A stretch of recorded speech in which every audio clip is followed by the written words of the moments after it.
There is evidence that every complication that used to occur in glycogen storage disease is preventable. And there should be no reason people with GSD should have health problems. So I've presented some of these studies over the years. I don't want to repeat all of the studies because you all will fall asleep after lunch. But articles have come out showing that every one of these complications is preventable as long as people achieve good control. And we need to continue to work on good control until the gene therapy comes along. I showed this article several years ago, and this was a study done by David Wang, who worked with me, showing that the liver tumors that used to occur in over 70% of teenagers are preventable if people kept their triglycerides even near normal. It didn't even have to be perfect, but just achieving an average triglycerides of 500 or 5.8 millimoles per liter lowered the risk of tumors by 70%. Now, I told you I didn't want to present old stuff. Let me show you the new material. Since I saw you, Richard Beagle, who is a radiologist who worked with me, studied people who had already developed liver tumors before they were sent to me. These were people who had the adenomas on MRIs, and what we found is that if people improved their metabolic control, even after the tumors developed, the tumors went away. And he could do studies where he did MRI year after year after year, and if the control was good, the tumors would shrink. And what he reported is that in 9 people where we had serial imaging, where we did the studies every year, 6 of them completely disappeared. The others either remained stable or shrunk. In 2002, a study came out from the Netherlands reporting that 100% of people with GSD1A developed kidney disease by 22 years of age. Now we have evidence that that's not the case anymore. So some new information put together by Jinji Okochukwu, a doctor who works with me, has just looked at that population. And instead of having 100% of people with kidney disease, we now have only 6% of people between 18 and 30 years of age who have any protein in their urine. Even in the older patients who didn't have the benefits of good care, only a minority of people have any problems, and nobody in our population has any kind of renal dysfunction where the kidney function's not normal. Now, what about people who have protein in the urine? Is that reversible? Well, what Jinji just showed is that when people were referred to me with with evidence of some early kidney damage, if they got under good control, the kidney damage reversed. And the people who, we had 13 people sent to me who had evidence of protein in the urine, and 11 of the 13 had improvement, with most of them having complete resolution of the protein in the urine, just by getting good metabolic control. So the message I just want to get across is that everybody should be healthy, and even if people have had problems, it's not too late. All we have to do is work on improving control, and people should be healthy. Now, what about type 3? I know yesterday we had a large group of type 3 patients. Well, the evidence continues to grow that high protein prevents the damage in type 3. So you heard yesterday from Dr. Lopez Maldonado that high protein with 3 to 4 grams per kilo is now recommended. The protein serves as a fuel for the muscles and prevents the damage. And then we use just enough cornstarch to maintain normal glucose concentrations so that people aren't having low sugars and ketones. Well, what has come out since I was last here are 5 articles now showing that the heart disease that used to occur in type 3 is completely reversible. That if people have evidence of heart disease, it's because there's too much storage of carbohydrate, And if we take the carbohydrate out of the diet or limit it, the hearts will go back to normal. And now many different groups have shown the same thing. So it can't be debated anymore. We have to avoid too much carbohydrate. Now, some of the evidence for type 3 I wanted to present because there were some new families here. We have the opportunity to go to the Faroe Islands. The Faroe Islands, because I'm from the United States and I didn't study geography real well, I didn't know where they were when I agreed to go there. When I was first invited to the Faroe Islands, I thought I was going to the Caribbean. Instead, it's halfway between Iceland and Norway. I never would have accepted going there in February had I known, although honestly, that cold weather is better than the heat we have here today. But the Faroe Islands, the reason I went there is they have the highest rate of GSD3 in the world. And 1 in 22 people on the islands is a carrier for glycogen storage disease type 3. For those people who are new, who haven't been to the conference before, the reason that they have so much type 3 is because the Vikings had GSD3. And almost everybody on the islands is directly related to the Vikings, and that's everywhere that the Vikings went has this disease. Well, when I went to the Faroe Islands, I noticed something very strange. The children were not doing well, but the adults were doing much better. So this here, it doesn't project real well, is a 13-year-old girl, and she was not doing well. She had a very big liver, she had a very big heart, and she was so bad that she could only walk 50 meters. And while she was like the typical kids, one of the adults who was 42 years old took me up the mountain so I could see the Faroe Islands, see the best view. So why were the children doing poorly and the adults doing well? And that is because the children were forced to see the doctor. And the doctors were putting the children on a treatment that was not good. So the children were being treated with lots of sugar and maltodextrin and carbohydrate because the doctors were saying that it's a low sugar disorder, therefore we should treat with carbohydrate. The children under 18 all had to see the doctor. But after they turned 18, they didn't have to go to the doctor anymore, and the patients did what made them feel best. And when they stopped having the carbohydrate and they ate protein, they felt better. On the Faroe Islands, the natural diet is full of protein. So people may know the Faroe Islands is so far north, they don't grow much. And so the people eat fish, they eat whale, and they eat sheep. And that's basically their diet. They don't have carbohydrate naturally in their diet. And when they went back to eating the foods that were naturally part of their diet, and they felt better, and so they did it. So what we did is we put everybody on the islands on a high protein diet. And what we found is when I went back 2 years later, all the people could climb the mountain. The girl who could only walk 50 meters is now there, and everybody's liver had shrunk up, and the heart disease was reversing. So that was pretty good evidence that the protein made a big difference in that population. I also want to raise one more point. Over some of the discussions this morning, people were raising concern that protein causes kidney damage. And what you can see from the Faroe Islands, everybody on the island, whether they have GSD or don't have GSD, everybody eats over 3 grams per kilo of protein, and yet nobody has kidney disease. We have access to the records from the whole island, from the health minister, and there's no increased risk of kidney disease on the islands. So if protein really was causing it, we would see it not only in the GSD population, but in everybody, and it's not there. Now, the example from the islands was pretty good, but I think many people may remember Esther.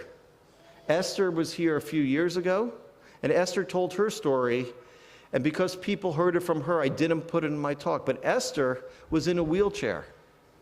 And Esther was so bad that she couldn't not only walk, but she couldn't shower, she couldn't dress herself, she couldn't do anything by herself.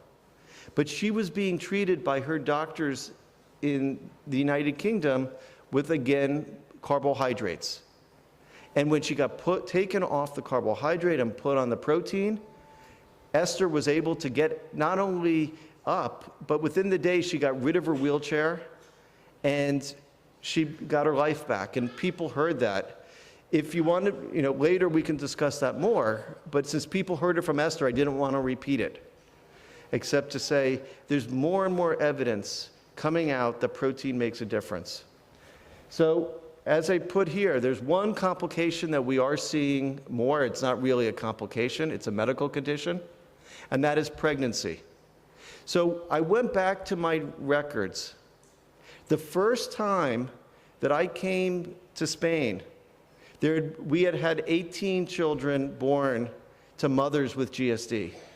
We're now up to 48 children, and one mother with GSD 1A now has 7 children. One mother with GSD 1B has 6 children. For the people with type 3, we have several people who have 3 children each. And for the families with type 9, there's no fertility problems. We have one mother, again, with also 3 children. So we're seeing lots of healthy babies. None of the babies have had GSD. But if someone is healthy enough to have 7 children or 6 children, it shows you how well the adults are doing. And I just put up, these are some of the newest babies. For those people who are interested, she has 1B, she has 1B, she has type 3 up there, 1A, and this is just the latest baby born. Also, baby 49 and baby 50 are coming this summer. So we'll have more baby pictures to show in the future.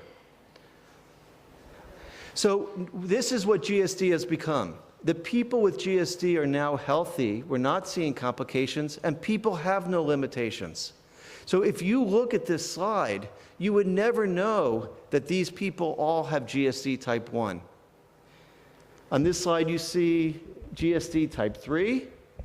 This boy has GSD 3 and was recruited to play football for one of the major league soccer teams in the United States. And I realize that football in the United States is not very good, but still, to play 90 minutes of football when you have GSD 3 is quite an accomplishment. And for the people with GSD 9, I don't think we have anybody with GSD 6. Again, we don't see any limitations, and actually people are outstanding athletes. So if people are doing so well, why are we talking about gene therapy? Well, I think most of the parents here can answer that question. When you have to wake up every single night to give a dose of cornstarch, it gets old. I'm sure many people would love a full night's sleep. Also, everybody makes mistakes. Everybody oversleeps, and that can lead to low sugars and seizures, and in rare cases, even death. And unfortunately, we do have a couple people. I'm sure nobody in this audience would become a young adult and drink alcohol and do things that they're not supposed to, but in the United States, we have people who do that. And when people don't do what they're told and what they don't take care of themselves, they end up with complications. So we still want to do better than we're doing. So that's why we're working on gene therapy. Now, what I've done this year is to try to make a cartoon to explain what gene therapy is. How many people feel comfortable that they understand gene therapy? Beside Dr. Bernenbach? A few people. Okay, do you want to explain it? No. Okay, so this is a cartoon. So this is a GSD 1A liver, and in the liver there are 3 doors. 3 doors for sugar to go in, one for dairy sugar, one for regular sugar, and one for fruit sugar. The sugar goes into those doors, but there's only one door for sugar to leave the liver. Unfortunately, in GSD 1A or 1B, that door is locked. So the sugar can get in, but it can't get out. Now, normally, we get a key for that door from our mother, and we get a key for that door from our father. As long as one of those keys works, the door can be unlocked, and the sugar can get out. But for everybody here with 1A or 1B, you got 2 defective keys, and so the door is still locked. But we know what that key is supposed to be. That's the gene. And so we can go to the lab, and we can make that key just like you would go to a locksmith and get a key made for a door if you lost your keys. That's not hard to do. It's just, if you know what it's supposed to be, you can manufacture it. Now, what we have to do is get that key to the door, which is inside the liver. So we do that with the use of a virus. So this is a virus that we use. It's called AAV8.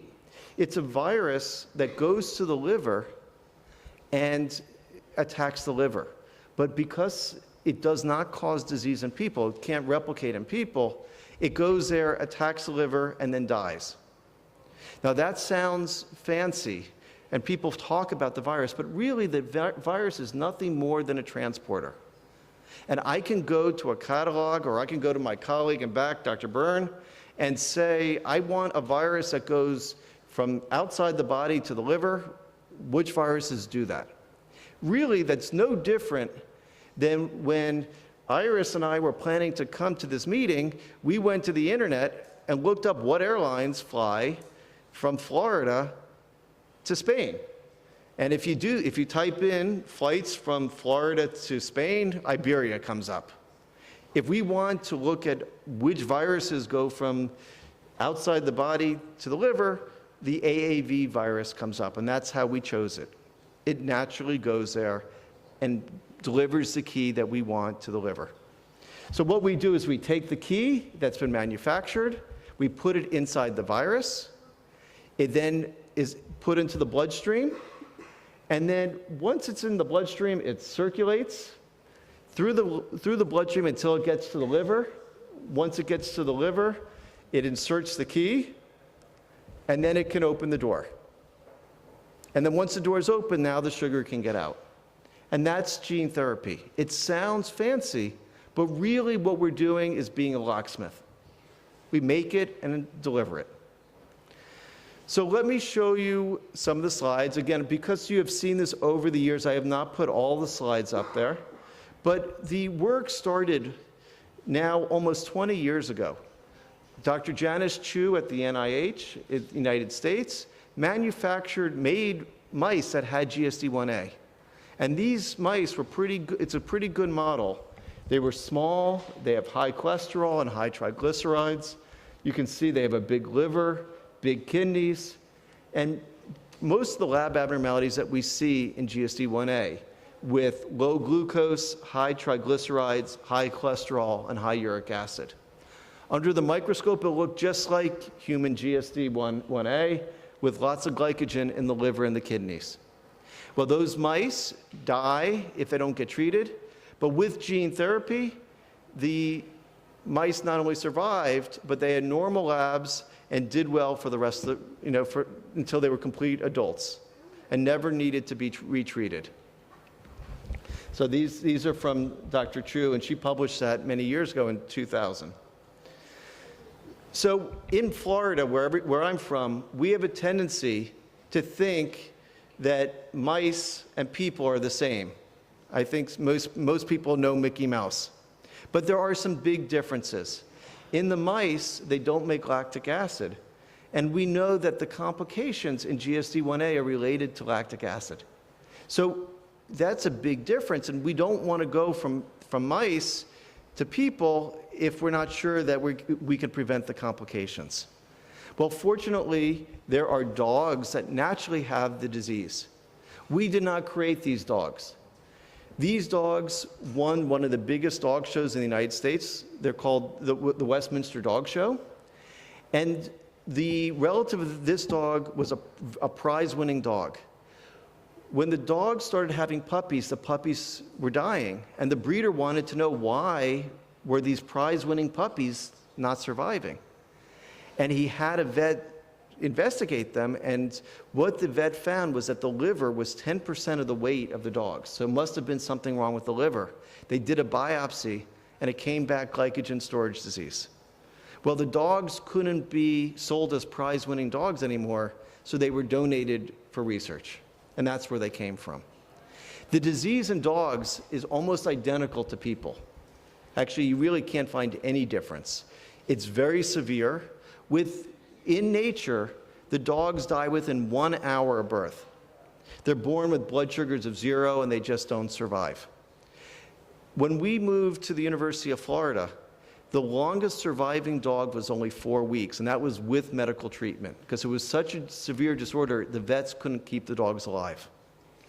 The dogs develop all the same complications as people, and they have the same lab abnormalities as people, unlike the mice.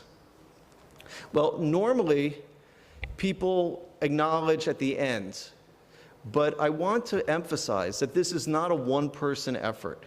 We have a fantastic team at the University of Florida which has allowed this work to occur. So Dr. Burns in back, he leads our gene therapy team, which has designed the viruses and led to the success of this work. We have a whole veterinary team that takes care of the dogs.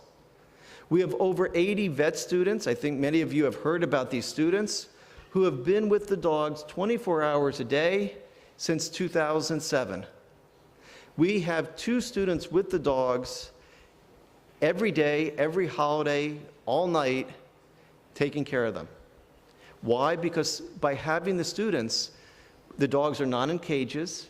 They get to be running around their rooms, and the students are just inside with them. So it also keeps the dogs healthy, so before the gene therapy, they can get their treatments. They need to be fed every 30 minutes to survive. You thought that every 3 hours or 4 hours is bad? Imagine doing it every 30 minutes. Well, we couldn't do it without all these students. And then we have, of course, the most important members of the team, the dogs. And I love showing pictures of the dogs. Of course, this is my favorite. This is my puppy, Argo, Argo is the Mazzena in the United States. And this dog is just a carrier, so I adopted him because he was the cutest dog. But these are GSD dogs, and we'll talk about some of these. Well, the first dog with GSD was born in September 2007. Her name was Dulce, and she was born with a blood sugar of 0. Not that we needed to do the genetics. It was pretty obvious the dog had GSD, but we confirmed the diagnosis genetically in my lab. It takes about 13 hours to do the testing. And then once it was confirmed, the dog got gene therapy. So on September 11th, 2007, the dog received gene therapy with the AAV8 virus. It was done just as an injection into the jugular vein. One of the common questions I get is, well, how much is needed? Is it a lot of fluid? Is it a fancy test? The whole infusion was 100 microliters, basically 2 drops of fluid just pushed in through the IV. And that's what the gene therapy treatment was. Well, it went to the liver, and within really a week, you could see that this dog was getting better. This is a picture from 2 weeks later. And what you see here is Little Red. Little Red was born before there was gene therapy. This dog was being treated medically, and you can see had a big liver, was not real healthy, even though the vets were doing everything possible. Here you see Dulce. Her belly is flat. The liver has shrunk up. She's alert. She's healthy. And she was doing well. I showed some of the studies before, but again, I didn't want to repeat everything, but we showed that the dog did well for a few weeks, and then by 2 months, the effects started to wear off, so we did a second treatment in January 2008, and after the second treatment, the dog did so well that she could fast through the night, and after a full overnight fast, had normal blood sugars and normal lactic acid concentrations. In March 2008, the dog stopped all medical treatment and did well. Sorry, I'm having there it goes. So in March 2008, the dog stopped treatment and went actually 22 hours without eating and had normal blood sugars. We didn't really plan to do that. But what happened is the dog had always been fed through a G-tube. I think many people have experience with G-tubes. And because the dog had always been fed through the tube, did not know to go to the bowl to eat. So when the feeds were stopped, the dog didn't know didn't know how to eat yet. And so when we went in to assess her, she had gone over 22 hours without any food, had normal blood sugars, and was playing. And that was when I was convinced that this gene therapy was working.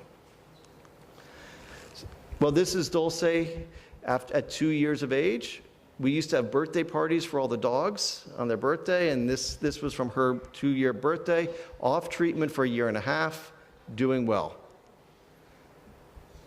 We did a liver biopsy, and what we found is before the gene therapy, she had 0% enzyme activity.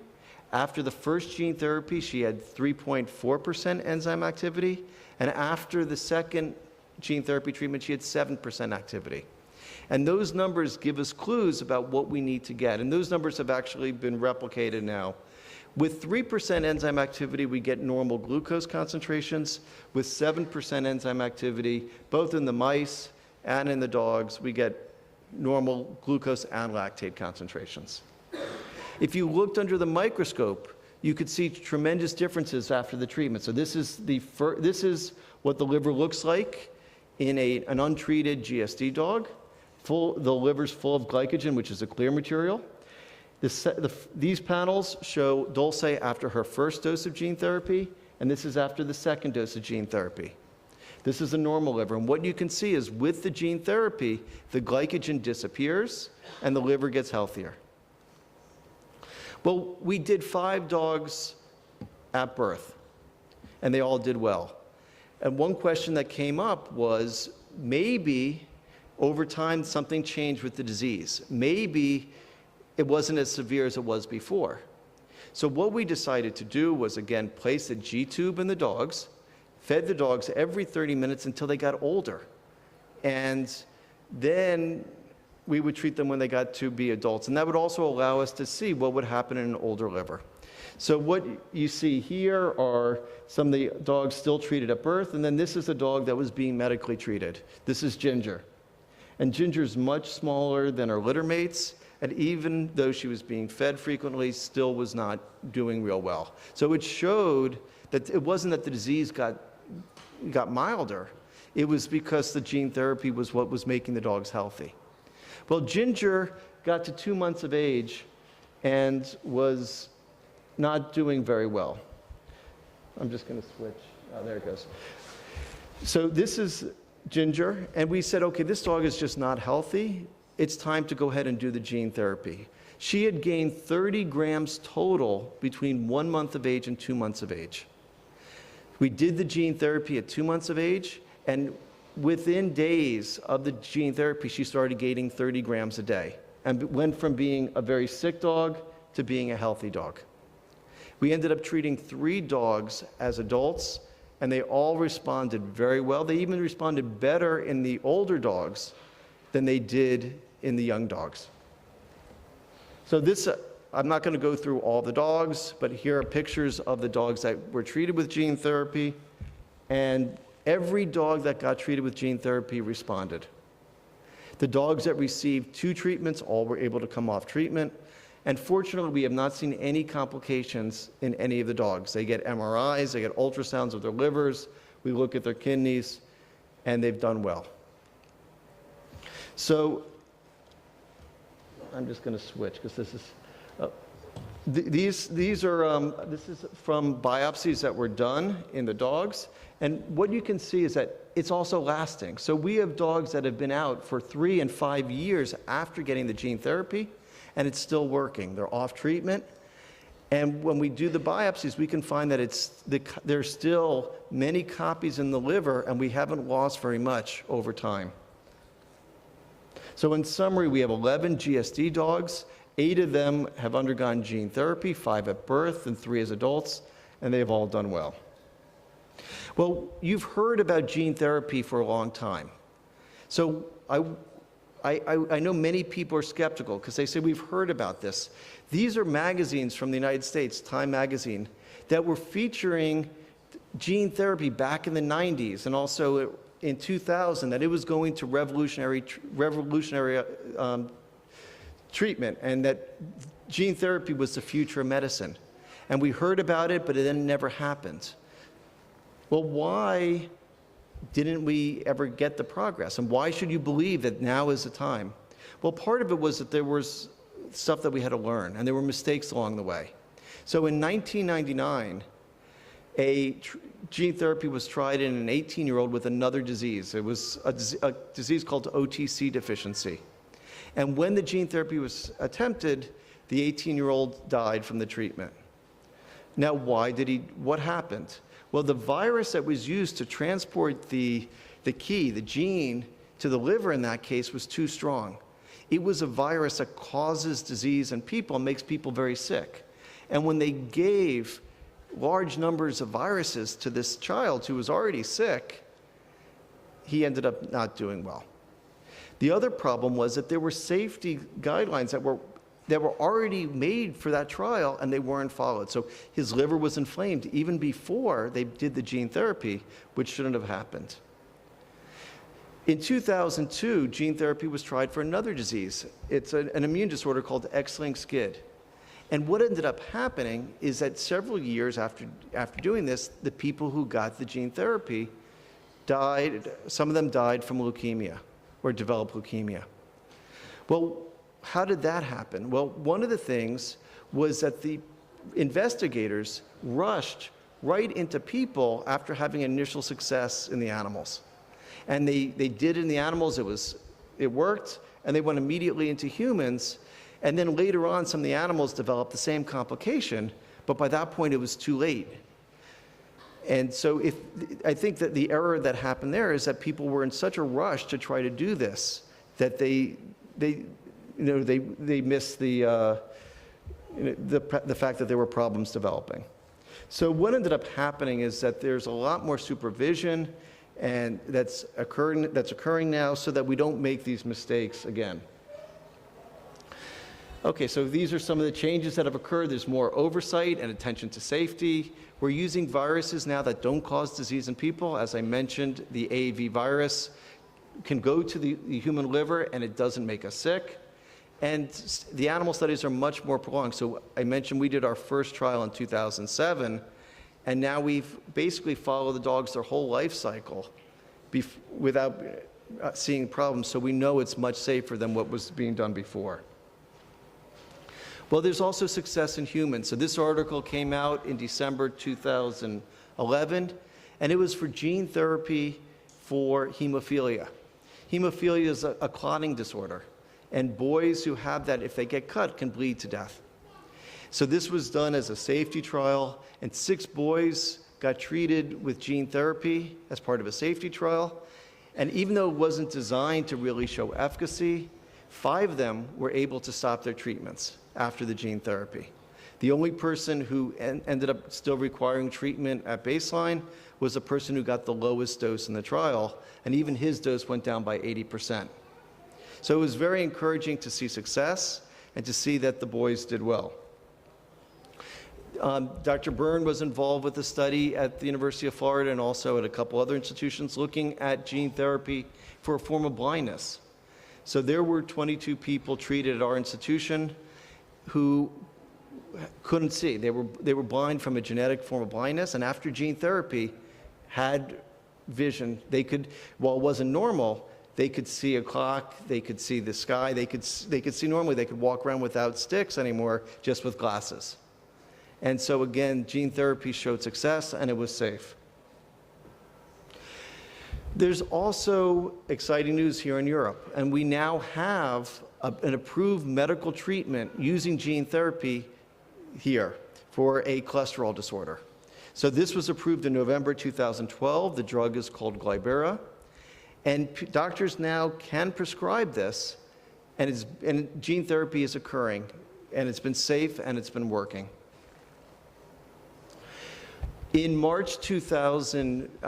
April 2015, a drug company in the United States announced that they're going to bring gene therapy, working with our team, to humans for GSD1A. The company's name is Dimension Therapeutics. It's a great group of investigators. And right now, while I'm talking to you, they have over 70 people working on the gene therapy, making the virus, getting the trial ready. So there's been a lot of progress even since I saw some of you last year. So over the last year, a committee was put together with doctors from all around the world. So we have doctors from 8 different countries supervising this trial. Every one of those doctors had to approve the gene therapy trial that was submitted to the regulatory agencies, and they've all agreed to the common protocol, and they all feel that this is safe. We have been able to identify sites in Israel, in Europe, in Canada, and in the United States to do the safety trials.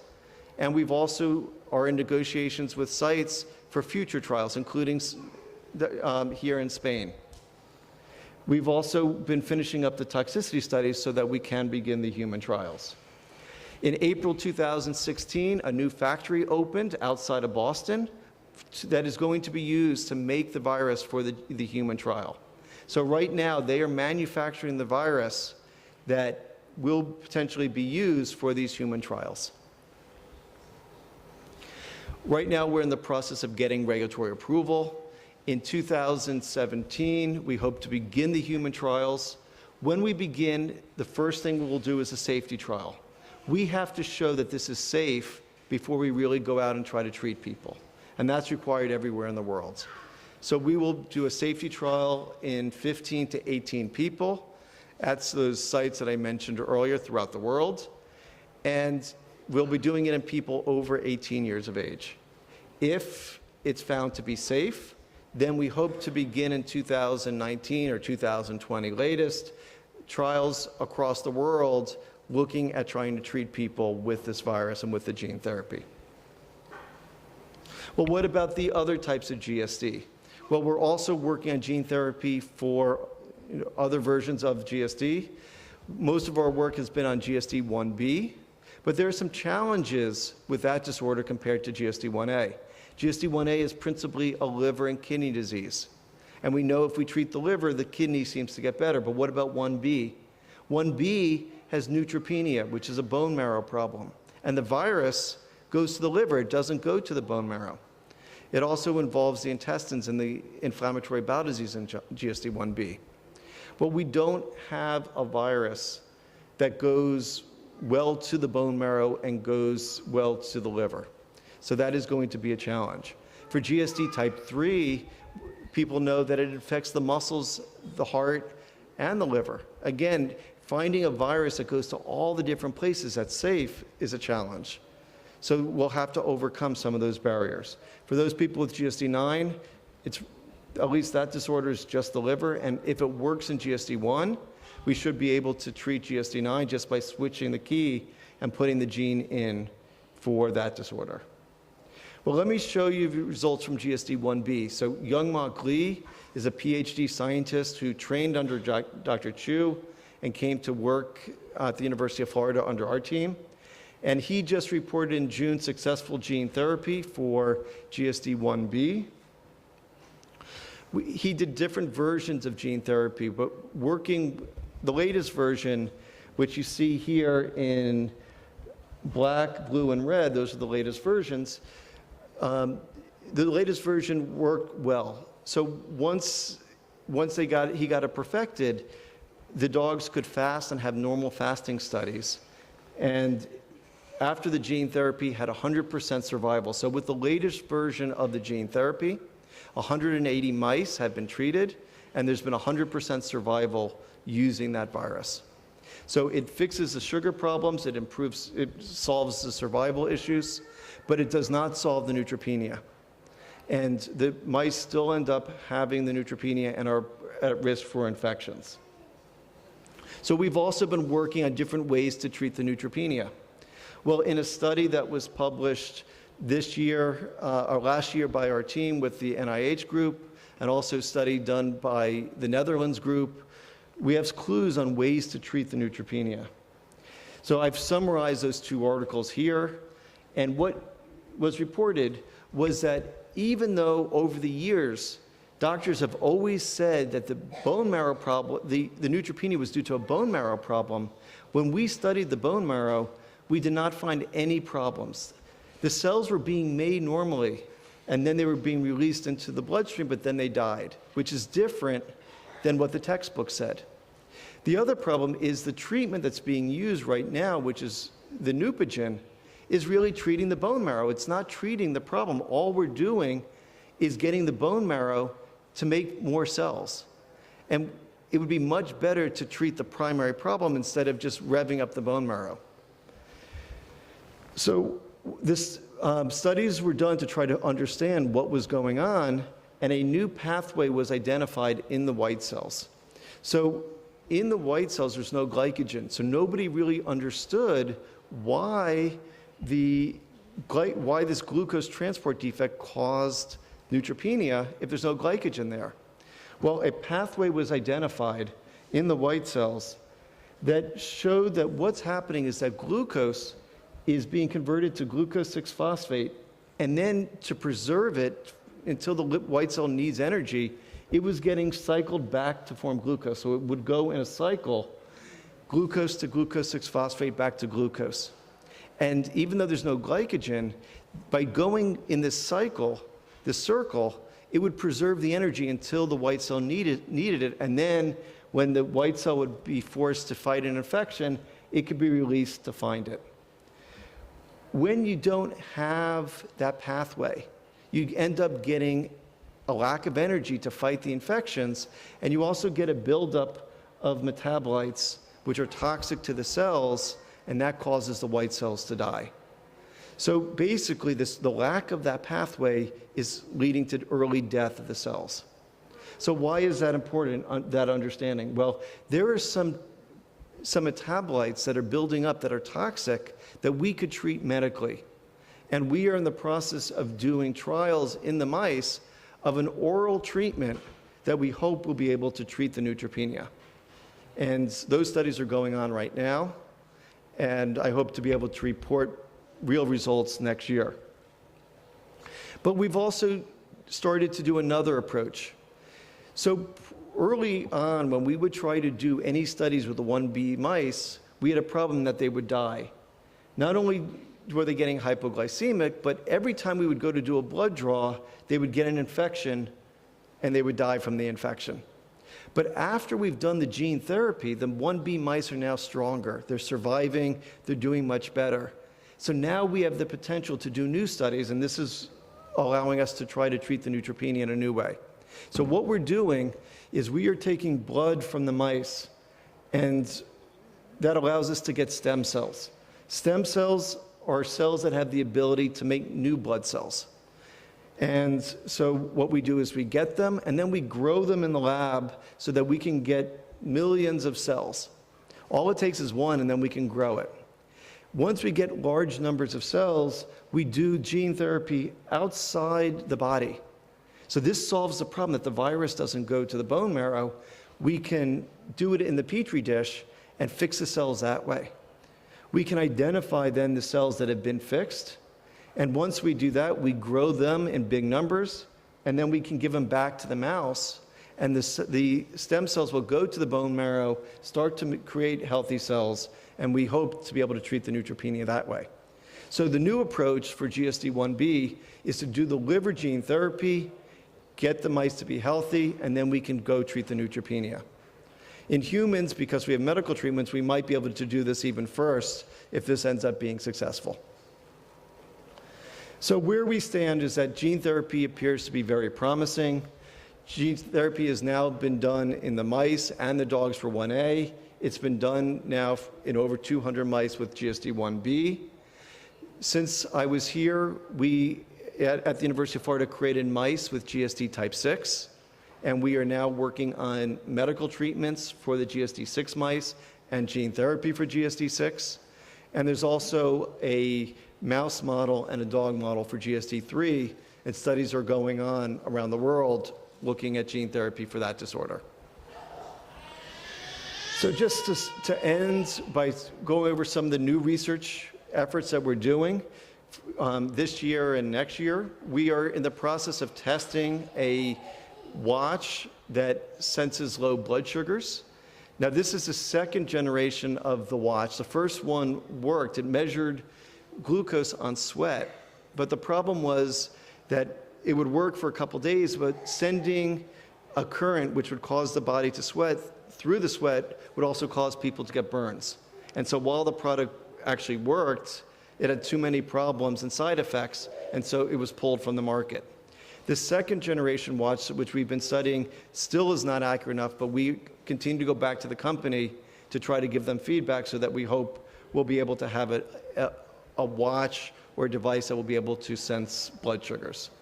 We're working with the VitaFlow company to come up with a flavored variety. Some people may have tested some of the test products, but glycosade, which is the extended release cornstarch product that I've talked about in the past, works. It's very good. Most of our adults are going 8 hours with GSD1A. The problem is it tastes bad. And there's a new variety that will be coming out at some point. A new study was just started looking at glycosade use during the day. Right now, the product is only approved for nighttime use. And we are trying to learn how to use extended release cornstarch during the day, and that's going to be for all the different types of GSD. And there's testing going on for a new product, a new starch product from Brazil. And this, again, shows the importance of collaboration. We were working with the team from Porto Alegre, Brazil, and some of the patients told us that they couldn't afford cornstarch, they didn't have it available, but if they ate a certain root, that the kids did well. And when the root was tested, it's from the cassava plant, the starch from that cassava plant worked just as well as the glycosate, the extended release cornstarch, and even better. So now studies are being done looking at this product to see if it could be used in people. For GSD1A, again, we're working on the gene therapy. That's our primary focus this year, and we expect to start trials in 2017. For GSD1B, we're working on the oral treatments for neutropenia. We're also looking at new treatments for the inflammatory bowel disease. 100% of people with GSD1B develop inflammation in their intestines, and since that's a big cause of problems, until the gene therapy comes along, we want to have better treatments, and we're working on that. For GSD3, we plan on expanding the studies that we're doing on the Faroe Islands. So that, again, the Faroe Islands are an ideal place just because there's more GSD3 there than we have, or just as much as we have in the United States. And it's much easier to do the studies when everybody's together. So we are looking at some new treatments, working with the group from the Netherlands, of energy substances that can be consumed that will help protect the muscles during exercise. Iris is also working on a study of a mat that we heard about that comes from Asia that theoretically improves the blood flow to the muscles and prevents muscle damage when people sleep on it and they use it after exercise. So studies are going on there. For GSD6 and 9, we are now working on the gene therapy for the GSD6 and studying the medical treatment. We are going to create mice with GSD type 9. And also, we're finishing up some of the genetic studies because to this day, not all types of GSD9 can be diagnosed easily, and we hope to get that perfected. So I appreciate you having me back. Thank you for putting up with me all these years, and I hope that even though some of this was repetition, that I didn't put people to sleep after the lunch. So thank you very much.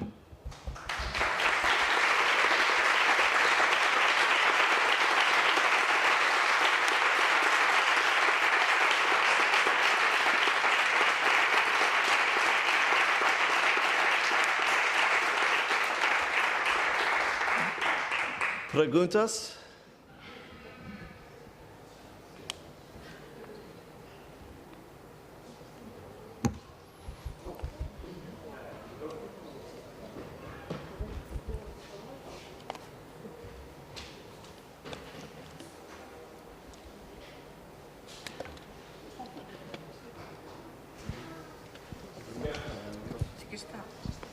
Hola, ahora sí.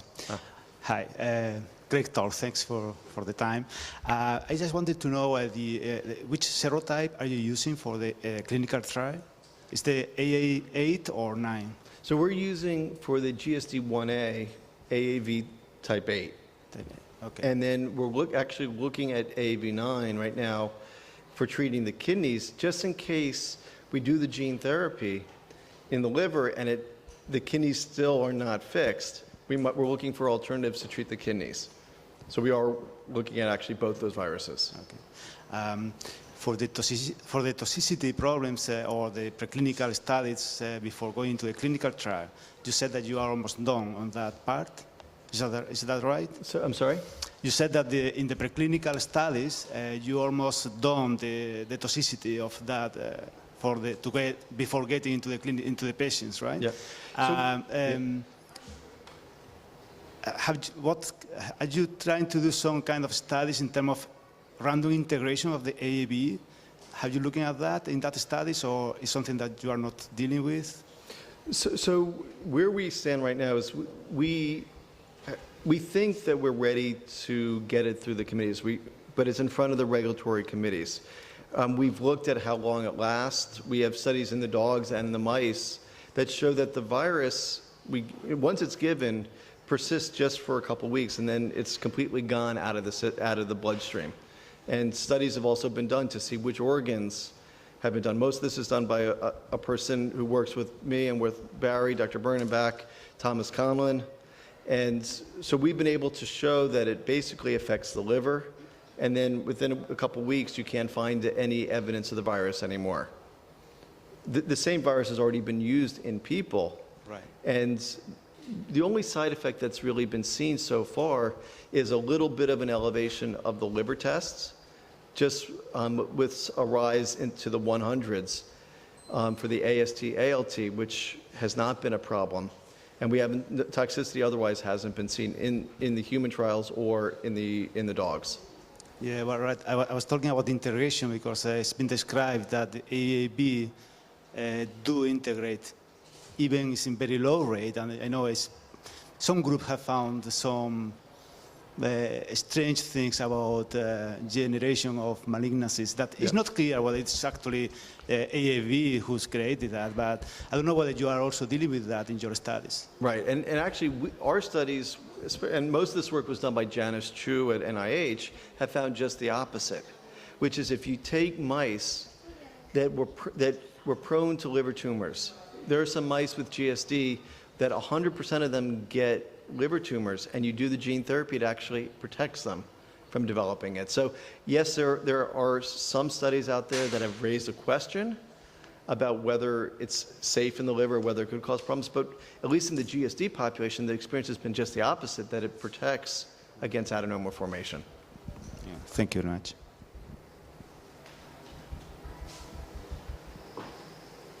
Other questions?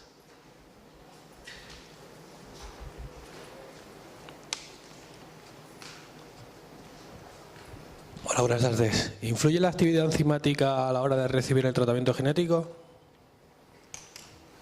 Antio, you're the translator.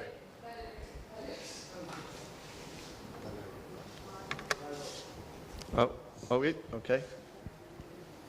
Sí, hola, buenas tardes. Quería saber si influye la actividad enzimática a la hora de recibir el tratamiento genético.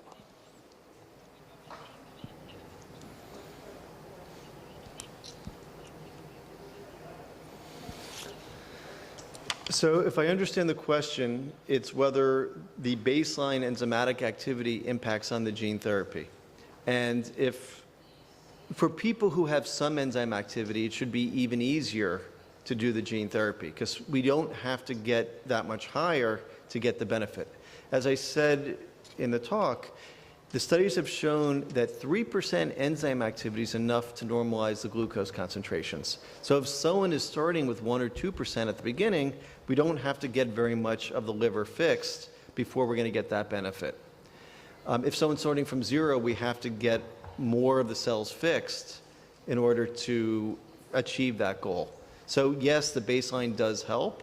And also there's different types of mutations, and sometimes if you have a little bit of enzyme activity, the body's already seen the product, and so it's not going to react against it. If it's never seen it before, there's a potential of an immune response, although we haven't seen that in the animals.